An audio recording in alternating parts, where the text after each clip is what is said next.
السلام علیکم ورحمۃ اللہ وبرکاتہ دوستوں، دعا سیریز میں آپ سب کا استقبال ہے۔ آئیے آج ہم وہ دعا سیکھتے ہیں جو قرآن مجید میں سورہ طٰہٰ میں آیت نمبر 25 تا 28 اس کا ذکر کیا گیا ہے، جسے حضرت موسیٰ علیہ السلام نے اللہ تعالیٰ سے دعا کی تھی۔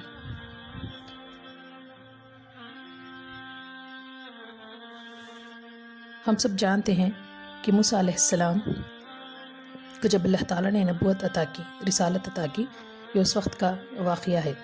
حضرت موسیٰ علیہ السلام مدین میں کئی سال گزارنے کے بعد اپنے بیوی بچوں کے ساتھ جب مصر لوٹ رہے تھے، اس وقت راستے میں جاتے ہوئے وہ صحرائے سینا میں کوہ طور کے پاس سے گزر رہے تھے۔ رات بہت سرد تھی اور راستے کا کچھ پتہ نہیں چل رہا تھا کہ ایک انہیں ایک آگ دکھائی دی۔ انہوں نے گھر والوں سے کہا کہ تم یہاں ٹھہرو، میں جا کر آگ کا شعلہ لے آتا ہوں تاکہ تم اپنے آپ کو تاپ سکو، اور ممکن ہے کہ راستے کا پتہ بھی چل جائے۔ جب موسیٰ علیہ السلام آگ کے پاس پہنچے تو اللہ تعالیٰ نے انہیں آواز دی۔ یہ پہلی وحی تھی جو موسیٰ علیہ السلام کو نازل ہوئی، اور اللہ تعالیٰ نے ان سے ہم کلامی کی اور انہیں ہم کلامی کا شرف عطا فرمایا، اور رسالت کا آغاز یہاں سے ہوا۔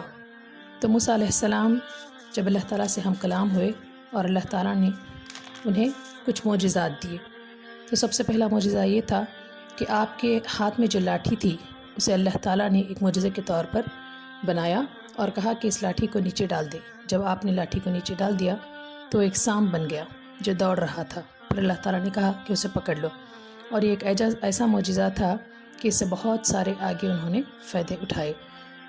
موسیٰ علیہ السلام کا جو عصا جو ایک سانپ بن جاتا تھا، ہم دیکھتے ہیں کہ جب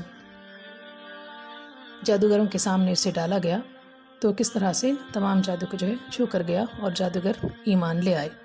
تو اسی طرح یہی وہ عصا تھا جسے سمندر پر مار کر موسیٰ علیہ السلام نے اپنے لیے راستہ کھول لیا تھا، اور اس سے بہت سارے معجزات رونما ہوئے۔ تو اسی کے ساتھ ساتھ جو دوسرا معجزہ آپ کو عطا کیا گیا وہ یہ تھا کہ آپ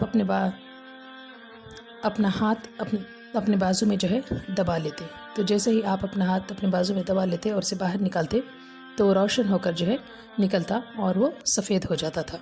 تو یہ معجزات دے کر اللہ تعالیٰ نے آپ کو کہا کہ آپ نبی بنائے گئے ہیں، آپ رسول بنائے گئے ہیں، آپ کی اب ذمہ داری یہ ہے کہ آپ فرعون کے پاس جائیں، وہ بڑا سرکش ہو گیا ہے، اور اسے دعوت حق کی دعوت دین کی حق کی دعوت دیں۔ جب یہ عظیم کام آپ کو سونپا گیا تو آپ نے اس طرح سے دعا کی، جو آج ہم سیکھنے کی کوشش کریں گے۔ جب بھی کوئی داعی اللہ کے دین کے لیے نکلتا ہے تو اسے اسی دعا کے ساتھ اللہ تعالیٰ سے رجوع کرنا چاہیے، تاکہ اللہ تعالیٰ اس کے سینے کو کھول دے، اس کے کام میں آسانی کر دے، اور اس کی زبان کی گرہ کو کھول دے، اور لوگ اس کی بات کو سمجھ سکیں۔ تو موسیٰ علیہ السلام نے ان الفاظ میں اللہ تعالیٰ سے دعا کی اور اللہ تعالیٰ نے ان کے لیے آسانی عطا فرمائی۔ آئیے آج ہم اس دعا کو سیکھتے ہیں۔ رب اشرح لی صدری ویسر لی امری واحلل عقدۃ من لسانی یفقہوا قولی۔ سورہ طٰہٰ آیت نمبر 25 تا 28۔ اے میرے رب، میرا سینہ کھول دے اور میرے لیے میرا کام آسان کر دے، اور میری زبان کی گرہ کھول دے تاکہ لوگ میری بات سمجھ سکیں۔ موسیٰ علیہ السلام نے محسوس کیا کہ رسالت کی ذمہ داری ایک عظیم ذمہ داری ہے، اور خاص طور سے فرعون جیسے جابر بادشاہ کو دعوت حق دینا بہت بڑے حوصلے کی بات ہے۔ اس لیے انہوں نے اللہ سے دعا کی کہ انہیں اس کام کے لیے حوصلہ عطا کرے۔ شرح صدر، سینے کا کھل جانا، حوصلے کی فراخی، جرأت و ہمت اور طمانینت قلب کے لیے، یعنی جو کام تو نے میرے سپرد کیا ہے اس کے انجام دہی میرے لیے آسان کر دے۔ زبان کی گرہ روانی عطا کرنا ہے، تو میری زبان میں روانی عطا فرما، تاکہ دعوت کو مؤثر انداز میں پیش کر سکوں۔ اس میں جو خطابت کی ضرورت ہوتی ہے وہ پوری طرح سے ادا ہو سکے۔ تو ان الفاظ سے پھر یہ بھی دعا کی کہ ایسا معین مجھے دے جو میرے اس کام میں میرا ساتھ دے سکے۔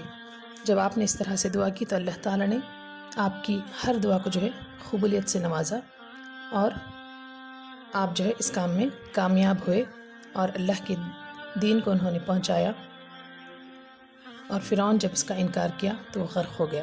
تو آئیے آج ہم اس دعا کو سیکھتے ہیں، انہی الفاظ میں اللہ تعالیٰ سے دعا کرتے ہیں، کیونکہ اللہ کے دین کے ہم سب دائی ہیں تو ہمیں اسی انداز سے دعا کرنی چاہیے۔